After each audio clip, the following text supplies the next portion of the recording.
सखी सहेली।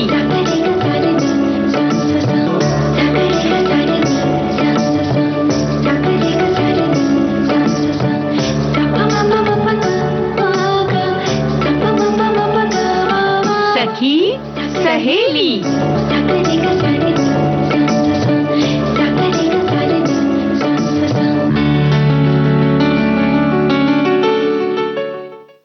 सभी सखियों, सहेलियों, सखाओं और विविध भारती के तमाम श्रोताओं को सखी सहेली के इस मंच से शिफाली कपूर और मंजरी वर्मा का नमस्कार। भाई आज बड़ी फोटोजेनिक लग रही हैं आप। वो तो देखिए तो क्या है कि विराज की बात है, अगर आप नहीं भी कहेंगे तो हमारे लिसनर तो जानते ही हैं, तो उनसे क्या छुपा है। तो अब ये दिवस है तो मुझे बड़ा मजा आ गया कि आज तो विश्व फोटोग्राफी दिवस है, मेरा मनपसंद दिवस है। बिल्कुल। और आपको तो फोटोग्राफी का बहुत शौक है मंजरी जी।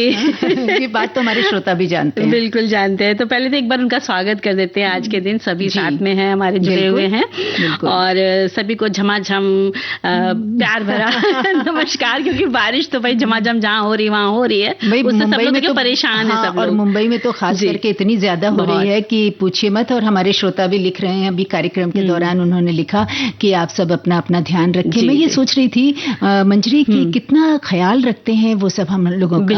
हम कभी मिले नहीं एक दूसरे से, लेकिन आज हमारे कार्यक्रम में जो कमेंट्स आए गीतमाला में, उसमें सचमुच उन लोगों ने दिल को छू लिया उनके कमेंट्स ने।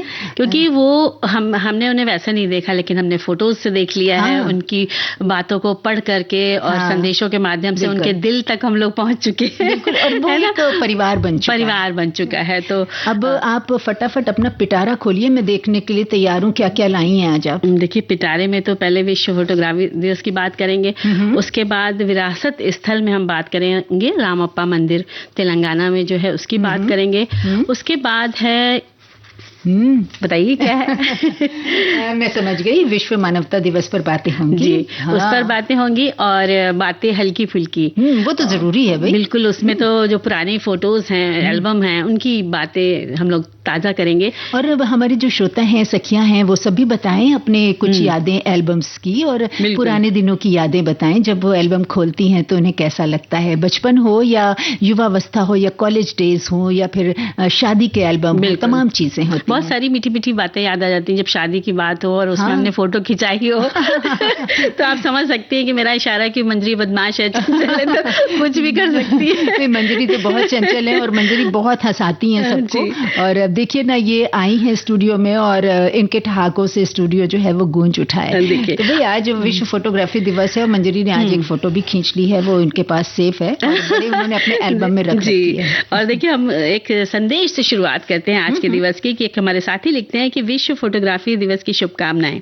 तो आप सबको भी शुभकामनाएं।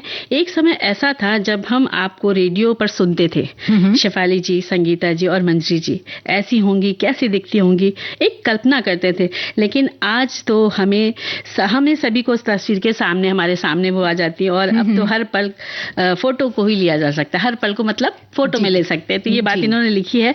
तो प्रोग्राम की शुरुआत हमने इस तरह कर दी। और देखिए, जब भी हम सब कहीं घूमने जाते हैं ना शेफाली जी, तो आसपास की तस्वीरें कैमरे में कैद ही कर लेते हैं। यकीनन। और वो देखिए यादें बन जाती हैं। और एक तरह से ये जो फोटोज हैं वो पीढ़ी दर पीढ़ी एक दूसरे के समय के और सभ्यता संस्कृति को समझने के अवसर भी देती हैं। बिल्कुल सही बात आप कह रही हैं कि और फोटोग्राफर्स ने जो अपनी फोटो खींचने की कला है, उससे दुनिया की खूबसूरती को अपने कैमरे में कैद किया है और इस कला को उन्होंने अपना एक पेशा बना लिया है।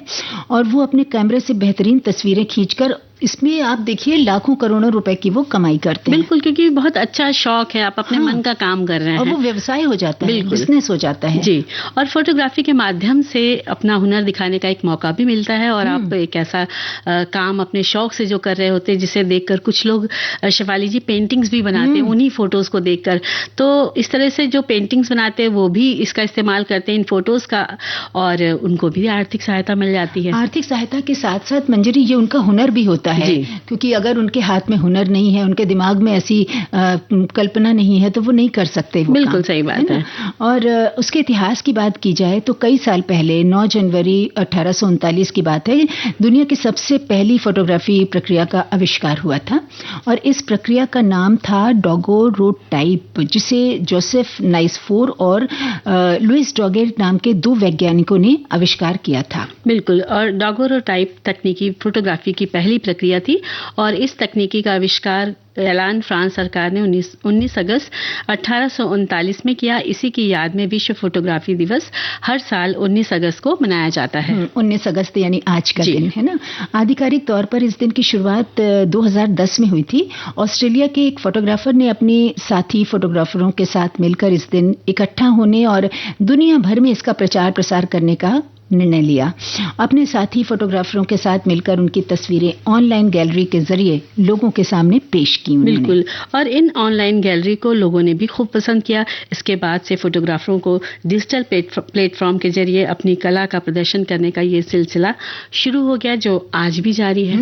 और पहली स्थायी फोटोग्राफिक छवि जो थी वो 1820 के दशक में हेलियोग्राफी नामक प्रक्रिया के जरिए बनाई गई थी और इस प्रक्रिया का आविष्कार जोसेफ निसेफोर नीप्स ने किया था और इसकी उत्पत्ति लिथोग्राफिक प्रिंट मेकिंग से हुई थी। और 10 साल बाद 1837 में लुई जैक्स मंडे डागुएर ने डागुरेटोटाइप का आविष्कार किया, जो 1860 तक सबसे अधिक इस्तेमाल की जाने वाली फोटोग्राफिक प्रक्रिया बन गई। जी बिल्कुल, और 1861 में टिकाऊ रंगीन चित्र लेने वाले पहले व्यक्ति थॉमस सटन ने सिंगल लेंस रिफ्लेक्स कैमरे का आविष्कार किया। बिल्कुल, और single lens reflex camera lens के माध्यम से छवि को परावर्तित करने के लिए दर्पण और प्रिज्म प्रणाली का उपयोग करता है, जिससे फोटोग्राफर वो छवि देख पाता है जिसे वो कैप्चर करना चाहता है। और कैमरे का डिजाइनर फोटोग्राफर को रिफ्लेक्स करता है कि कैमरा किस ओर इंगित किया गया है। बिल्कुल, आगे मैं कुछ और भी कहना चाहूंगी मंजरी कि 1880 के दशक में निर्मित पहले SLR कैमरे बड़े बॉक्सनुमा कैमरे थे, जिन्हें फोटोग्राफर कमर के स्तर पर पकड़कर अतिरिक्त रोशनी से बचने के लिए खुद को एक बड़े हुड से ढक लेता था और तस्वीर खींचने के लिए फोटोग्राफर को शटर खोलने के से पहले की तरह कैमरे के प्रिज्म ग्लास के साथ एक अलग दर्पण को ऊपर उठाकर संरेखित करना पड़ता था। जी, और जैसे जैसे तकनीकी में सुधार हुआ, SLR कैमरा छोटे, ज्यादा गतिशील और अंततः डिजिटल होते गए, जो SLR कैमरे थे, और आज भी फोटोग्राफरों द्वारा इस्तेमाल किए जाने वाले सबसे लोकप्रिय कैमरा डिजाइन बने हुए हैं। और कैमरा फोनों के आगमन और स्मार्टफोन कैमरों की निरंतर बढ़ती क्षमताओं ने फोटोग्राफी को कभी भी कहीं भी किया जा सकने वाला कार्य बना दिया है और फोटोग्राफी अब सुलभ है, सुविधाजनक, पोर्टेबल, तत्काल और साझा करने योग्य हो गई है। यानी बहुत सारी चीजें जो हैं वो आप आराम से कर सकते हैं। बिल्कुल, विश्व फोटोग्राफी दिवस सभी प्रकार की फोटोग्राफी का वैश्विक उत्सव है, लेकिन हर साल हमारे पास एक वैकल्पिक थीम भी होती है जिस पर हम ध्यान केंद्रित करते हैं। विश्व फोटोग्राफी दिवस 2025 की थीम है मेरी पसंदीदा तस्वीर। और भाई देखिए, मेरी भी कोई ना कोई पसंदीदा तस्वीर आज बन सकती है ना शिवाली जी? लेकिन बिल्कुल, गीत सुन लेते हैं, फिर आगे बढ़ते हैं। बिल्कुल।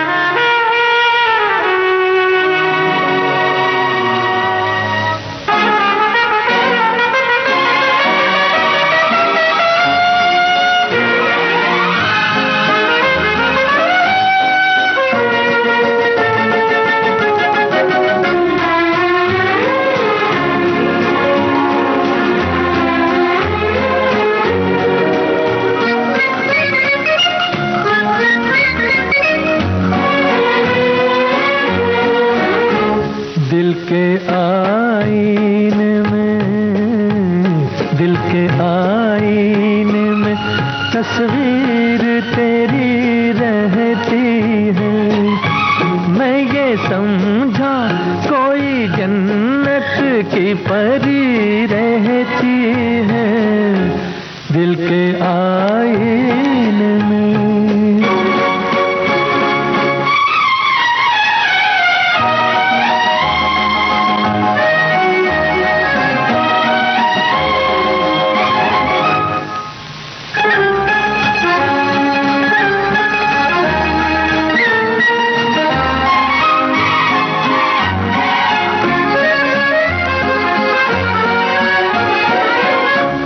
शरबती आँख तेरी, चंपई रंग तेरा, शबनमी हुस्न तेरा, जिंदगी भर का नशा, दिल की धड़कन है मेरी, तेरे पायल की सदा, ऐ जाने वफा दिल के आईने में तस्वीर तेरी रहती है।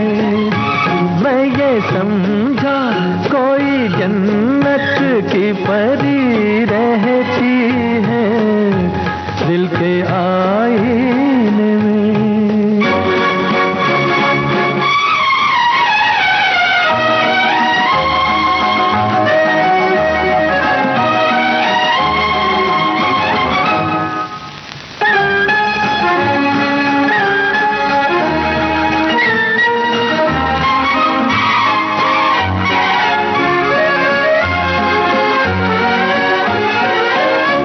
हुस्न मासूम तेरा कभी मगरूर ना हो, अपनी तारीफ तुझे कभी मंजूर ना हो, इश्क वालों पे जफा तेरा दस्तूर ना हो, ऐ जाने वफा दिल के आईने में तस्वीर तेरी रहती है।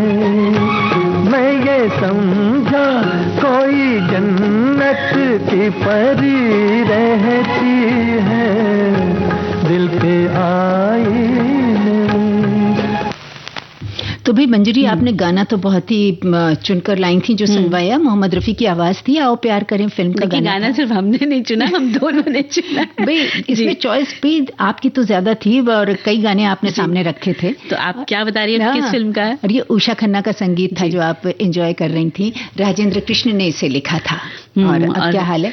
अब बस हाल तो बहुत अच्छी, क्योंकि हमारे पास बड़े सारे देश आया है। हमारे साथी लिखते हैं कि भाई आज एक और फोटो फिर मिलेगी देखने को मंजरी जी और शेफाली जी की। यानी सब जानते हैं कि मंजरी जी जो है वो फोटोग्राफी करती हैं, तो आज एक फोटो इन्हें देखने को मिलेगी। बिल्कुल मिलेगी। दूसरी एक हमारी साथी हैं, लिखती हैं कि आज शेफाली जी सुबह आई थी और अब मंजरी जी भी आ गई इस झमाझम बारिश में। वाह भाई, आप सबका इंतजार भी रहता है और आप संभल कर रहें ऐसा भी मन होता है।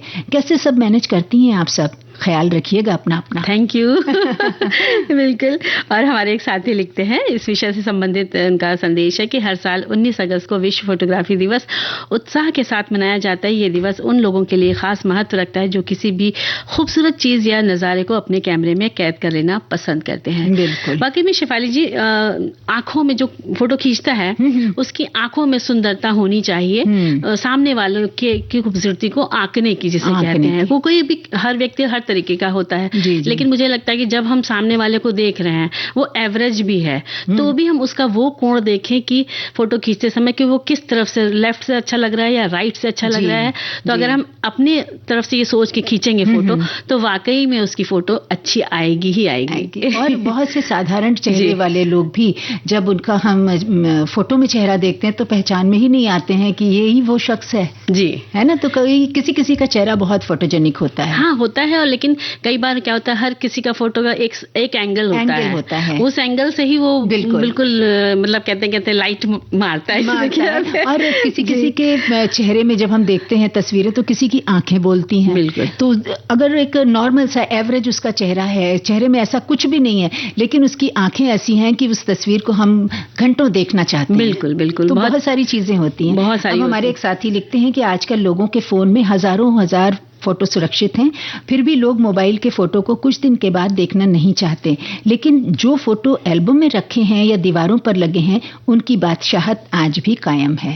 बिल्कुल, कितनी सही बात इन्होंने कही। आगे भी और भी हम बातें करेंगे, लेकिन हम उससे पहले यहाँ पर एक छोटा सा संदेश ले लें। अरे अंतराल ले लें, उसके बाद संदेश, फिर हम बातें करेंगे।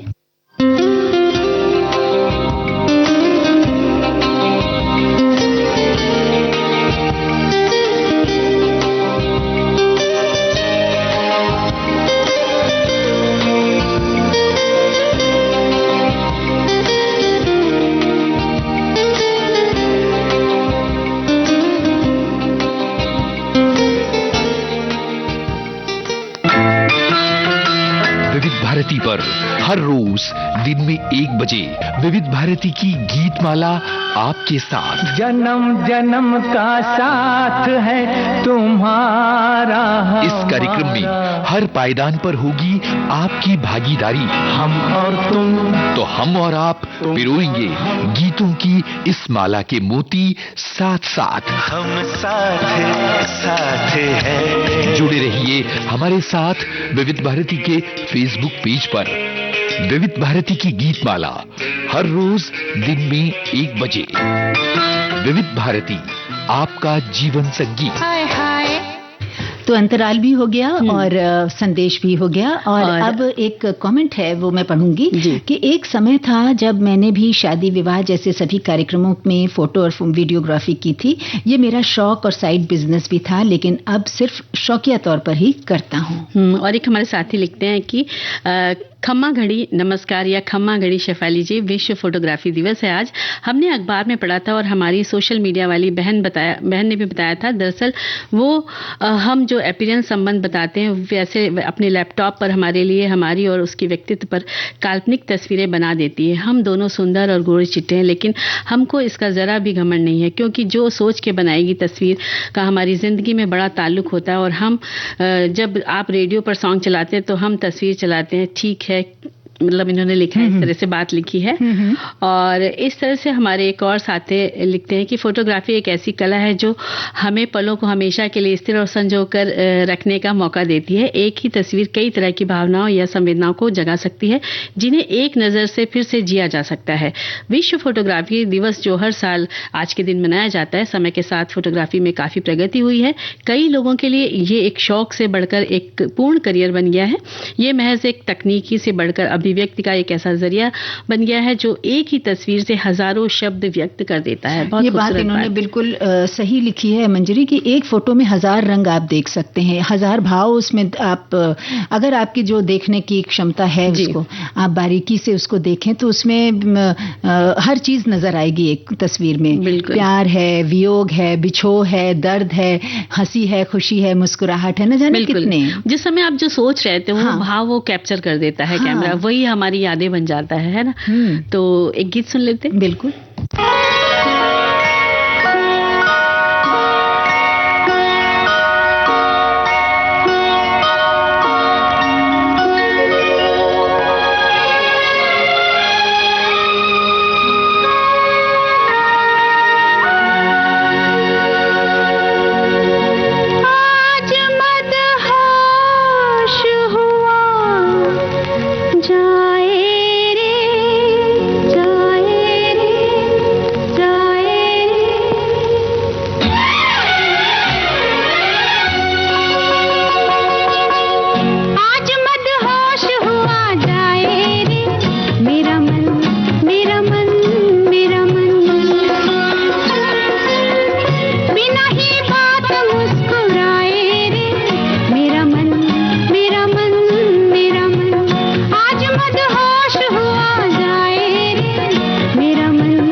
करने को ललचाए रे मेरा मन, मेरा मन, मेरा मन।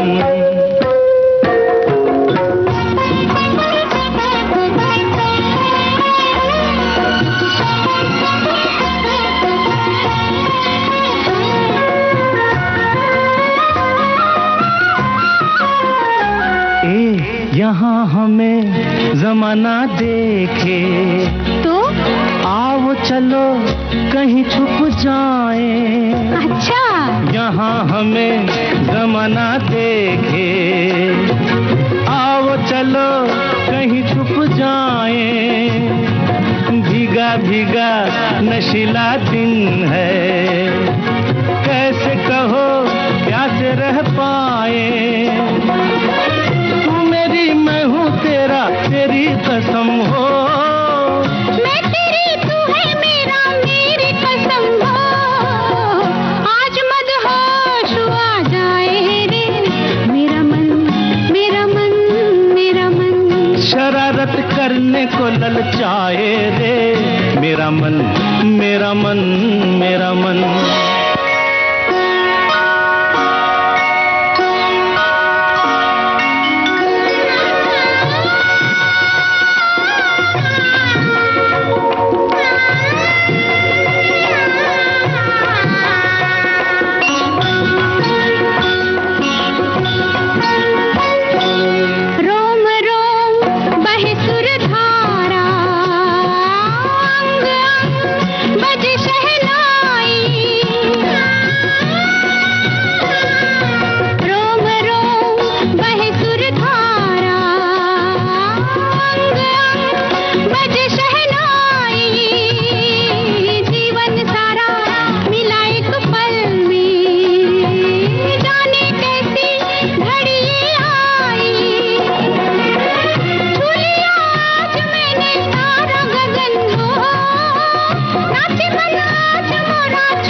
ललचाए रे मेरा मन, मेरा मन, मेरा मन। बिना ही बात मुस्कुराए रे मेरा मन, मेरा मन, मेरा मन। मुझे मालूम है मंजरी कि आपका मन कर रहा है कि ये गाना चलता रहे और आप सुनती रहे, हैं ना? जी बिल्कुल। एस.डी. बर्मन का संगीत ऐसा ही है कि इसे जितना सुनो उतना कम है। जी। नीरज के बोल थे, लता मंगेशकर और किशोर कुमार की आवाजें, शर्मीली फिल्म का ये गाना सुनवाया हमने। और शेफाली जी, अब हम बात करने वाले हैं भारतीय विरासत स्थल में रामप्पा मंदिर तेलंगाना में जो है उसकी बात करने वाले हैं। रामप्पा मंदिर, जिसे रुद्रेश्वर मंदिर के नाम से भी जाना जाता है, ये मंदिर करीब 900 साल पुराना है। ये भगवान शिव का मंदिर है और उसके गर्भगृह में रुद्रावतार शिव विराजमान है। तेलंगाना के मुलुगु जिले के पालमपेट गांव में स्थित एक प्राचीन मंदिर है ये, और ये 13वीं शताब्दी में काकतीय राजा गणपति देव के शासन काल में उनके सेनापति रेचरला रुद्र द्वारा बनवाया गया था और अपनी अद्वितीय वास्तुकला और तैरने वाली ईंटों के लिए प्रसिद्ध है। ये 2021 में इसे यूनेस्को की विश्व धरोहर स्थल घोषित किया गया था। और इसे रुद्रेश्वर मंदिर के नाम से भी जाना जाता है मंजरी। इसके अलावा बहुत सारे लोग इसे रामलिंगेश्वर मंदिर भी कहते हैं। ये वारंगल से 66 किलोमीटर, मुलुगु से 15 किलोमीटर, हैदराबाद से 209 किलोमीटर की दूरी पर स्थित है। ये मुलुगु जिले के वेंकटपुर मंडल के पालमपेट गांव की घाटी में स्थित है। हालांकि अब ये छोटा सा गांव है, लेकिन 13वीं और 14वीं शताब्दी के काल में इसका एक गौरवशाली इतिहास रहा है। मंदिर के परिसर में उपस्थित एक शिलालेख के अनुसार इसका निर्माण वर्ष 1213 आप समझिए, है ना, बहुत पुराना। 1213 ईस्वी में काकतीय शासक गणपति देव के शासनकाल के दौरान उनके एक सेनापति रेचारला रुद्रदेव ने करवाया था।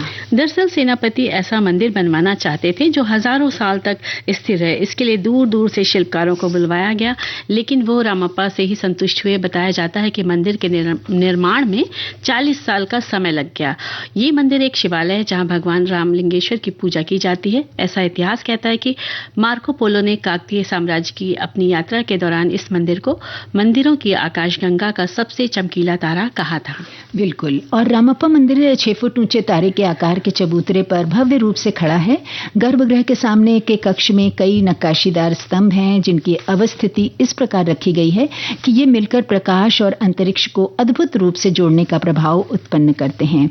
मंदिर का नाम इसके मूर्तिकार रामप्पा के नाम पर रखा गया है और शायद ये भारत का एकमात्र मंदिर है जिसका नाम उस शिल्पकार के नाम पर रखा रखा गया है जिसने इसे बनाया था। और मंदिर में इस्तेमाल पत्थर रहस्यमय है, ये बेहद हल्के हैं। इसके अलावा इसके कटाव और घुमाव को देखकर आज वैज्ञानिक भी हैरान रह जाते हैं। मंदिर की सजावट और मूर्तिकला भी बेहद भव्य है। इस मंदिर की मजबूती का रहस्य आज तक विशेषज्ञ भी नहीं बता पाए हैं। दरअसल मंदिर के एक टुकड़े को जब पानी में डाला गया तो वो तैरता ही रह गया। ऐसे में विज्ञान का आर्किमिडीज सिद्धांत भी फेल हो गया। इस मंदिर का वजन ही बहुत कम है।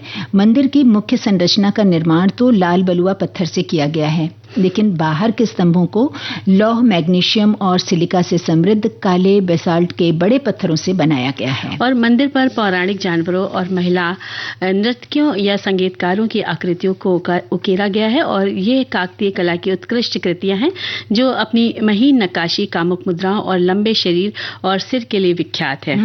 2020 को यूनेस्को के समक्ष इसे प्रस्तुत किया गया था और जुलाई जी हाँ, ये जो है 2020 को, जो मैंने 2020 कहा है वो नहीं था, वो 2020 को यूनेस्को के समक्ष इसे प्रस्तुत किया गया था और जुलाई 2021 को मंदिर को काकतीय रुद्रेश्वर मंदिर तेलंगाना के रूप में विश्व विरासत स्थल के रूप में शामिल किया गया। इस तरह ये रामप्पा मंदिर भारतीय विरासत स्थल बन गया। और शेफाली जी, हमारे साथी भी संदेश में इसी तरह की बात लिखे हैं कि रामप्पा मंदिर, जिसे रुद्रेश्वर मंदिर के रूप में भी जाना जाता है, तेलंगाना के मुलुगु जिले में स्थित एक 13वीं शताब्दी का मंदिर है। ये काकतीय वंश के शासनकाल के दौरान बनाया गया था और अपनी अनूठी वास्तुकला और शिल्प कौशल के लिए प्रसिद्ध है। और 2021 में इसे यूनेस्को की विश्व धरोहर स्थल घोषित किया गया था। वाकई में बहुत अच्छी सी बात है। और जब भी देखिए हम यहाँ पर भी जाएंगे तो हम अपनी फोटोग्राफी का तो शौक पूरा करेंगे, है ना। और हमारे एक साथी भी लिखते हैं कि काकतीय वंश के एक सेनापति रिचार्ला रुद्र द्वारा, जैसा कि अभी हम लोगों ने जिक्र किया, कि 13वीं शताब्दी में निर्मित रामप्पा मंदिर अपनी उत्कृष्ट और विस्तृत काकतीय शैली की वास्तुकला के लिए प्रसिद्ध है। ये मंदिर लाल बलुआ पत्थर, ग्रेनाइट और लकड़ी के संयोजन से निर्मित है, जो इसे एक विशिष्ट सौंदर्य प्रदान करता है। यकीनन मंजरी, देखा जाए तो जो इसकी नक्काशी होती है मंदिरों की, कितनी मेहनत, कितना दिमाग इसमें लगता होगा, कि उनकी सोच किस तरह से वहां तक पहुंचती होगी जो आज हम लोग इतने भव्य मंदिर देखते हैं। और उतनी मजबूती, कैसे उन्होंने क्या क्या मिला के वो चीजें बनाई है, वो बहुत जानने वाली चीज है। इसीलिए कहते हैं जब हम ऐतिहासिक जगहों को देखें तो उसके अंदर की क्या क्या बारीकियां उनको भी समझे। और देखिए, हमारे जो अभी हम लोगों ने बात करी थी विश्व फोटोग्राफी के बारे में, तो उसमें हमारे एक संदेश में एक हम उठा लेते हैं। उन्होंने लिखा है कि फोटोग्राफी का महत्व के बारे में लिखा है कि इतिहास का संरक्षण वो करते हैं, सामाजिक बदलाव, कला का माध्यम, सूचना और संचार का कार्य करते हैं, और व्यावसायिक क्षेत्र, इन सारी क्षेत्रों के अंतर्गत बहुत सारी बातें आती हैं कि तस्वीरें हमें अतीत की झलक देती हैं और सभ्यताओं व घटनाओं को सहेज कर रखती है। और सामाजिक बदलाव के अंतर्गत स्वतंत्रता संग्राम, युद्ध, आंदोलन, आपदा, हर बड़े बदलाव की गवाही देती हैं वो तस्वीरें। बिल्कुल। और व्यावसायिक क्षेत्र में ले लीजिए तो विज्ञापन, फैशन, फिल्म, पर्यटन और विज्ञान जैसे क्षेत्र जो होते हैं, इसमें इसका बड़ा योगदान है। और कला की बात करें तो फोटोग्राफी रचनात्मकता, सौंदर्य और भावनाओं को व्यक्त करने का साधन के अंतर्गत आती है। और सूचना और संचार की बात करें तो शिफाली जी, क्या बातें आती हैं इसमें? उसमें है पत्रकारिता है, डॉक्यूमेंट्री और सोशल मीडिया में फोटोग्राफी सूचना को तेजी और प्रभावी ढंग से ये पहुंचाते हैं। और हमारी बात करते करते देखिए अभी अंतराल का समय भी हो गया। बस छोटा सा अंतराल है, आप थोड़ा सा इंतजार कीजिए, हम आते हैं।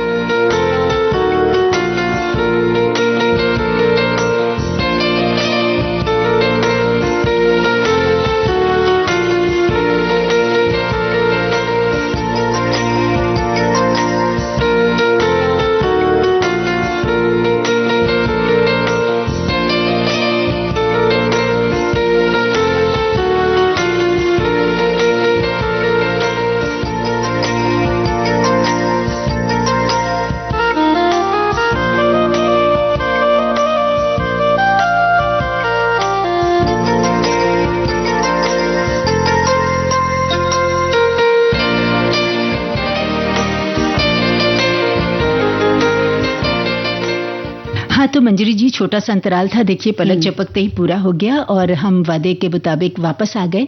लेकिन कुछ और बातें करेंगे, हम कुछ और कमेंट्स को लेंगे, लेकिन उससे पहले यहाँ एक गाना बनता है। बिल्कुल बनता है।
गोरी बोल तेरा कौन पिया, बोल गोरी बोल तेरा कौन पिया, कौन है वो तूने जिसे प्यार किया, बोल गोरी बोल तेरा कौन पिया। अरे तू जाने ना उसका नाम, हर सुबह हर शाम दुनिया ने उसी का नाम लिया। बोल तू ही बोल मेरा कौन पिया, बोल गोरी बोल तेरा कौन पिया।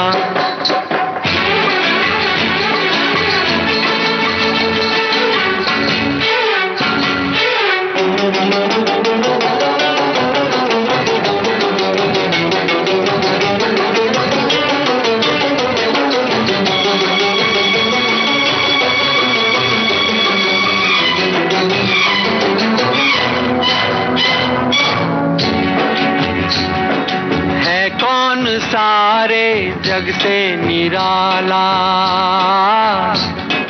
है कौन सारे जग से निराला, कोई निशानी बतलाओ बाला, उसकी निशानी वो भोला भाला, उसकी निशानी वो भोला भाला, उसके गले में सरफों की माला, वो कई है जिसके रूप कहीं छाँव कहीं धूप, तेरा साजन है या बहरूपिया, बोल गोरी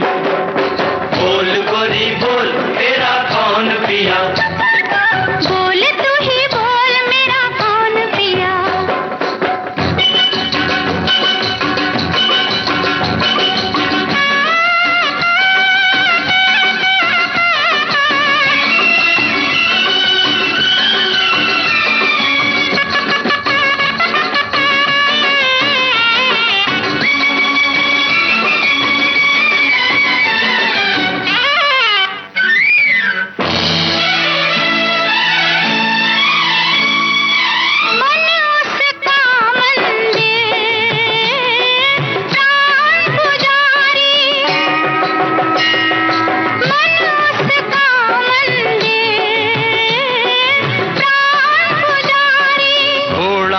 हाथी अरे बैल सवारी, घोड़ा ना हाथी अरे बैल सवारी, कैलाश पर्वत का वो तो जोगी, अच्छा वो ही दर दर का भिखारी, दर दर का भिखारी, हाँ वो है भिखारी थी लेके भक्ति की भी, बदले में जगत को मोक्ष दिया।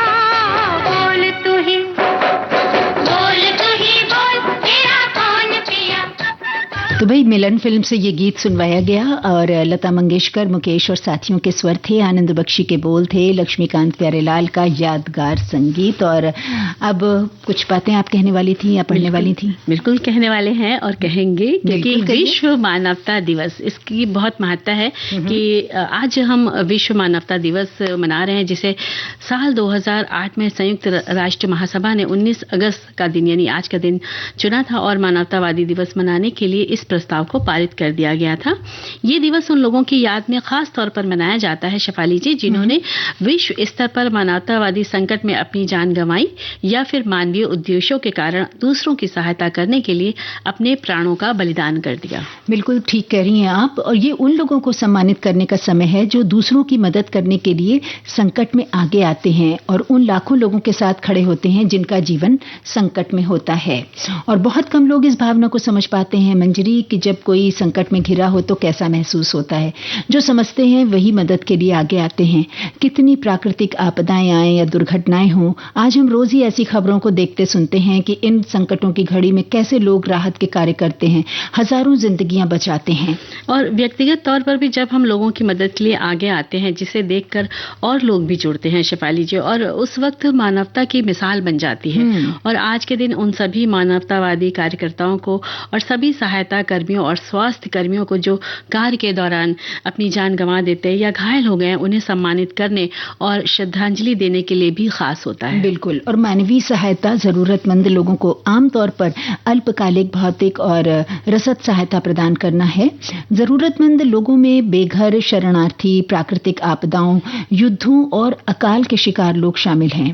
मानवीय सहायता का मुख्य उद्देश्य जीवन बचाना, पीड़ा कम करना और मानवीय गरिमा बनाए रखना है और ये प्रस्ताव स्वीडन ने रखा था। तो ऐसा अनुमान है कि अब तक लगभग 4000 से ज्यादा राहत कर्मियों को निशाना बनाया जा चुका है, जो कह सकते हैं कि कुछ एक हमले भी होते हैं जिसमें लोग घायल होते हैं, तो कितनों को अपनी जान गंवानी पड़ती है और कई बार ऐसा भी होता है मंजरी कि अनेकों को गिरफ्तार और गायब भी कर दिया जाता है। बिल्कुल। और ये बहुत ही सोचनीय है बात है कि और इस तरफ ध्यान की भी जरूरत है कि विश्व भर में जो अशांति फैली हुई है और संघर्षों में लाखों लोग अपनी सरजमी से अलग हो जाते हैं, जिन्हें किसी अन्य जगहों पर स्थापित भी किया गया है, तो ऐसे लोगों की संख्या भी करीब 1.5 करोड़ तक होने का अनुमान बताया जा सकता है। मतलब और भी हो सकती है, हम तो एक अंदाज से कह रहे हैं। और बहुत सारी जगह हमने देखा है कि छोटे बच्चों को भी सशस्त्र समूह में भर्ती कर लिया जाता है, उन्हें लड़ाइयों में झोंक दिया जाता है और शिफाली जी महिलाओं के साथ उत्पीड़न के व्यवहार किए जाते हैं, उन्हें अपमानित किया जाता है। तो जो इस तरह के कार्य होते हैं तो उनके प्रति उस जगह पे लोग आते हैं, मदद के लिए लड़ते झगड़ते हैं, उनके लिए हक की आवाज उठाते हैं। तो ये चीज होनी चाहिए, मानवता अपने अंदर से खत्म नहीं करनी चाहिए। और कई बार इन मदद करने वाले लोगों पर हमले भी किए जाते हैं, उन्हें निशाना बनाया जाता है, धमकियां भी मिलती हैं इन लोगों को। और ऐसे में हमें कुछ उनके हित के लिए सोचना होगा। तो विश्व मानवता दिवस पर हम सब ये संकल्प लें कि अपने प्रयास से इन संघर्षों से प्रभावित होने वाले लोगों की हर संभव मदद करें जितना हो सके। बिल्कुल। और जब हम ऐसा करते हैं तो किसी न किसी चेहरे पर मुस्कान आ जाती है और लोगों में विश्वास भी भर उठता है कि उनके साथ कोई है और किसी तरह से मतलब हम उनसे बैर नहीं रखते हैं। हम उनकी मदद के लिए आगे हैं, वो भी हमारे अपने हैं। और अच्छा, इसके लिए हम अपने आसपास के एरिया पर भी नजर रख सकते हैं। मुसीबत में जो भी है तो आगे आए और उनकी सहायता करें। कोई गलत बात हो रही है तो उसे रोकने का प्रयास करें। यानी कि कहने का मतलब ये कि हम अपने आसपास भी नजर रखें, कहीं ऐसा कुछ घटित होता है तो सबको लेकर या खुद भी आगे आए तो लोगों को अच्छा लगेगा। और जो गलत हो रहा है या अन्याय हो रहा है उसके खिलाफ हमें आवाज जरूर उठानी चाहिए। कोई मदद के लिए आगे आएगा या नहीं, इसके चक्कर में नहीं पड़ना चाहिए। आप बस करते रहें, जिसके अंदर इंसानियत होगी वो आगे आ जाएगा। और ये किसी न किसी को तो ये रिवाज बदलना पड़ेगा। और जब हम देखते हैं कि कोई अजनबी मुसीबत में है, उसे संकट की घड़ी में हम उसकी छोटी सी भी मदद करते हैं ना, तो वो उस व्यक्ति के लिए बहुत बड़ी राहत होती है। जी बिल्कुल। और आजकल देखिए हम लोग न्यूज में कितना देख रहे हैं कि कहाँ पर लैंडस्लाइड हो गया है बारिश की वजह से, कितने लोग बेघर हो गए हैं, जाने गंवा गई हैं, चली गई हैं। तो उनके लिए कितने लोग मदद के हाथ आगे आए हैं। सोचिए, पूरी फौज भी, सेना भी, पुलिस कर्मी सभी लोग हेल्प कर रहे हैं। कहीं कहीं आप देखिए कि आम नागरिक भी वहां पर पहुंच रहा है, जिससे जितनी संभव सहायता हो सकती है वो वहां देना भी चाहिए। यही मानवतावादी का सबसे बड़ा गुण है। हम इंसान हैं तो हमें दूसरे इंसान के प्रति वही भाव रखने चाहिए कि आज वो मुसीबत में, कल हम भी तो पड़ सकते हैं। बिल्कुल, तो क्योंकि ये जो समय का चक्र है ना, वो घूमता ही रहता है। विपत्ति किसी के पे भी आ सकती है। तो आज अगर आप सही हालत में है, दूसरा विपत्ति में, तो आप उसकी मदद करें, है ना।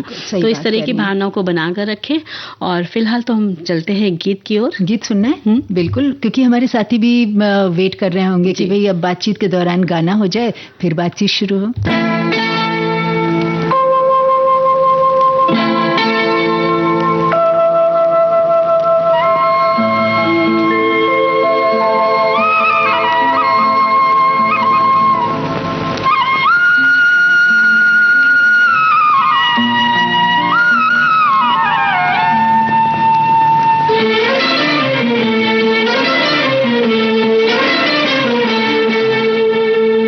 छुप गए तारे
मुझे न बुलाना के मारेगा ताना जमाना। कल नहीं आना मुझे न बुलाना के मारेगा ताना जमाना। तेरे होठों पे रात ये बहाना था, गोरी तुझको तो आज नहीं आना था। तू चली आई दुहाई, ओए क्या बात हो गई।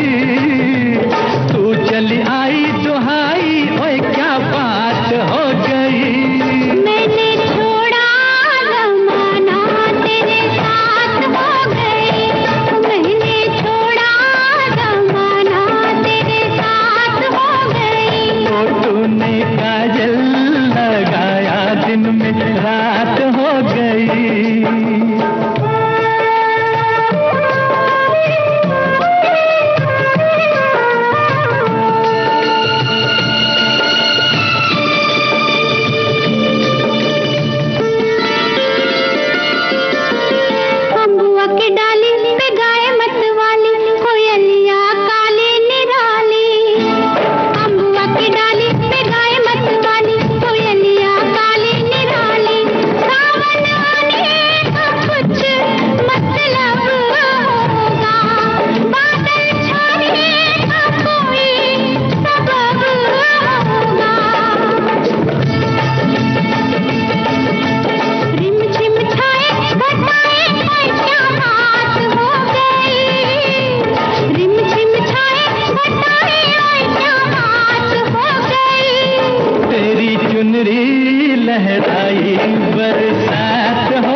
फिल्म का ये गाना था। लता मंगेशकर और मोहम्मद रफ़ी के स्वर, आनंद बख्शी के बोल, लक्ष्मीकांत प्यारेलाल का संगीत। भाई इससे पहले जो हम बातें कर रहे थे वो कुछ भावुक कर गई थी ना हम लोगों। इसीलिए गाने ने माहौल बदल दिया। हाँ। और हम और यादों में ले चलते हैं अब, है ना। तो सबने अपने अपने यादों के एल्बम खोल लिए होंगे और बहुत सारी फोटोज उस समय की होती है और बहुत मजा आता है जब हम ब्लैक एंड व्हाइट पुरानी फोटोज को जब देखते हैं तो वो समय, वो जो उस समय का बीत गया है, हमारा बीता हुआ कल, वो वापस आ जाता है, आंखों के सामने घूमने लग जाता है और बहुत सारी यादें निकल के आती है। तो उसमें देखिए हमारे एक साथी, उनकी पड़ी यादें निकल के आई। वो लिखते हैं कि पुराने एल्बम और उनकी फोटो तो बीते दिनों की यादों का एक अनमोल खजाना होता है। जब भी पुराने एल्बम खोलता हूँ तो जैसे समय पीछे चला जाता है।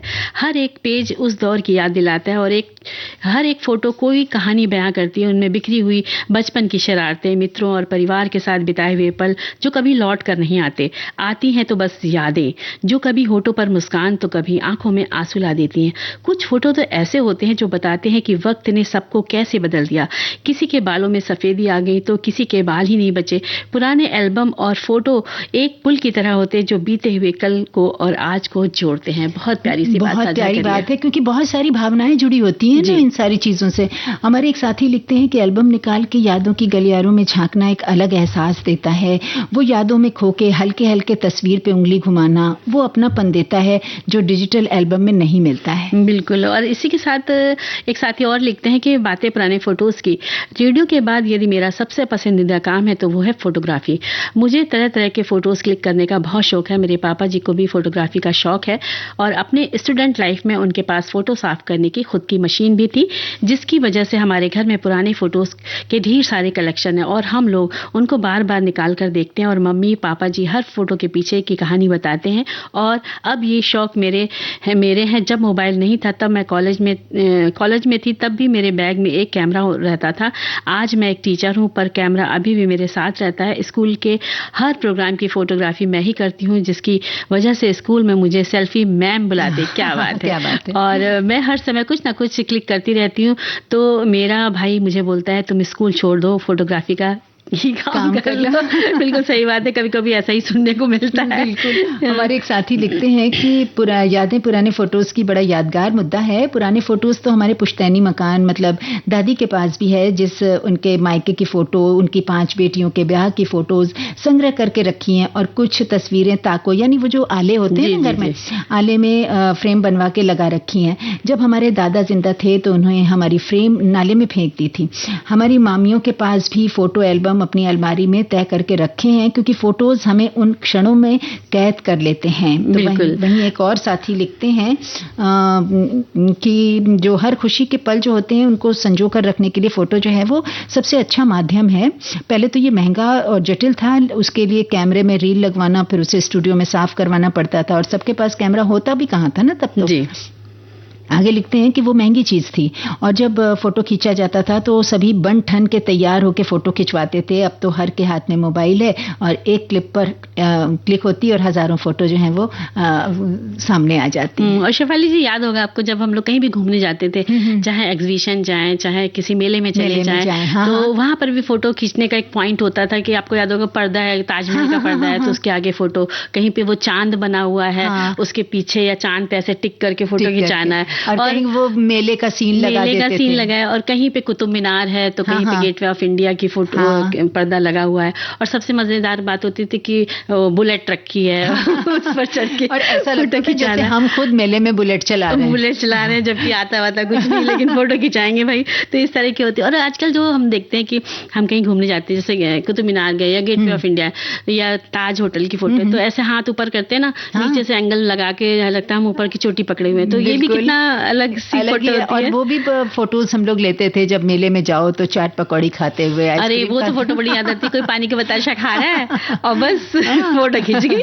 तो वो जो फोटो पे घर वाले कितना कमेंट्स करते थे कि अरे वाह मेले में तुमने तो ये बड़े खाए, खोल के खा रही थी, पूरा कैसे रख लिया। मतलब इतनी सारी उसपे खिंचाई भी बहुत होती थी। और एक पॉइंट और है कि जब हम उस समय जो कपड़े बनते थे घर में बच्चों के, तो एक ही कलर मतलब एक ही प्रिंट और कलर अलग अलग, ब्लैक एंड व्हाइट, एक ही डिजाइन के बच्चे पहनते थे और कलर अलग होते थे। लेकिन फोटो तो ब्लैक एंड व्हाइट थी उस समय की। तो जब हम लोग देखते थे तो कहते थे क्या आपने हमको एक ही जैसे कपड़े पहना रखे। तो कहा जाता था नहीं भाई तुम्हारा नीला था उसका हरा था। लेकिन इस तरह की बातें उन फोटो को देख के हम लोग अपना झगड़ा करते थे। और ये सारी यादें होती हैं जो तस्वीर के जरिए इंसान दिल से लगाए बैठे रहता है। तस्वीर तेरी दिल में जिस दिल से उतारी है,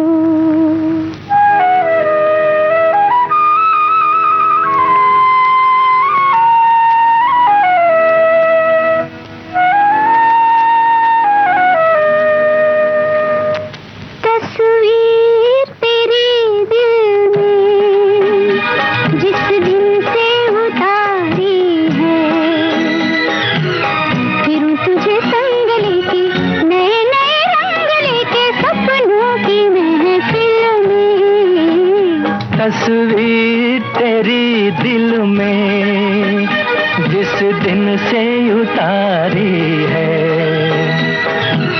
फिर तुझे संग लेके नए नए रंग लेके सपनों की महफिल में, तस्वीर तेरी दिल में।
गई है मिल, जहाँ है कदम तेरे वही मेरा दिल, तुमसे नजर जब गई है मिल, जहाँ है कदम तेरे वही मेरा दिल, झुके जहाँ पलके तेरी, खुले जहाँ जुल्फे तेरी, रहूं उसी मंजिल में, तस्वीर तेरी दिल में जिस दिन से।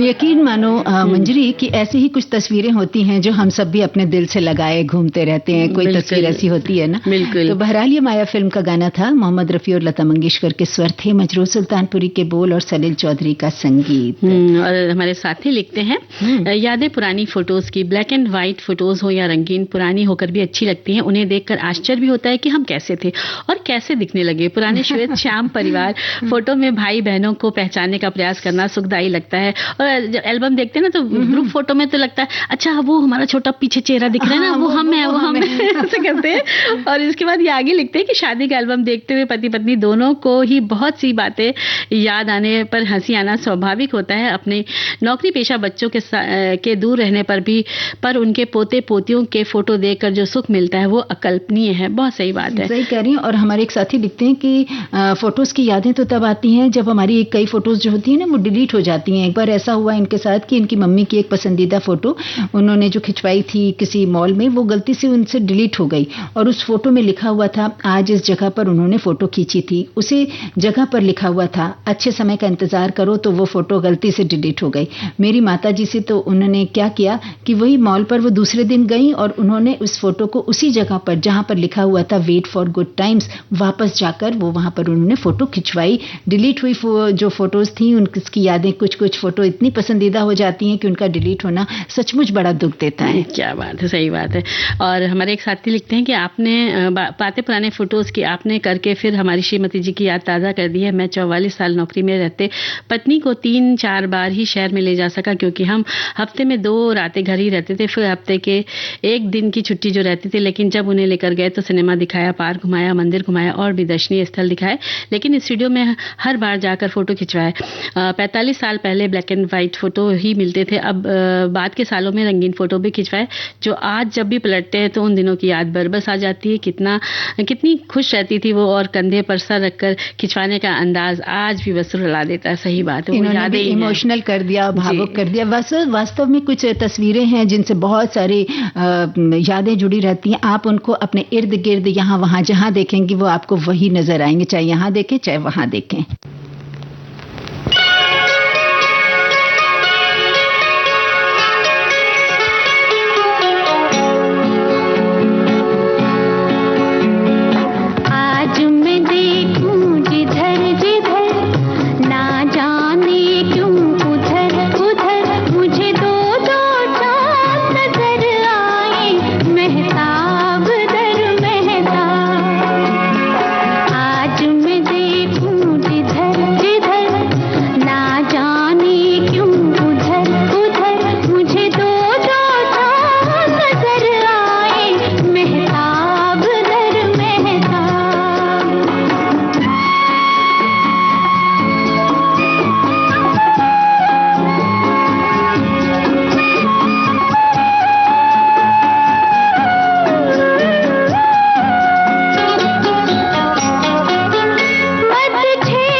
आपका गाना आशा भोसले की आवाज में था। मन तो कर रहा था ये गाना पूरा सुने, लेकिन समयाभाव के कारण ये गाना पूरा नहीं सुनवा सके।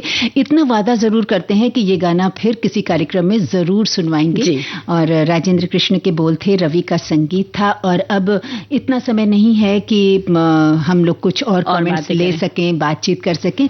सखियों और सखाओं और सभी सुनने वालों से लेते हैं इजाजत और यही कहेंगे कि आप सभी का घर आंगन हमेशा खुशियों से भरा रहे।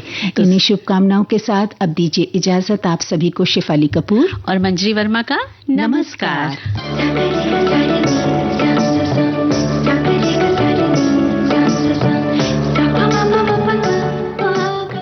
सखी सहेली कार्यक्रम की प्रस्तुतकर्ता अनुश्री पाठक। सहेली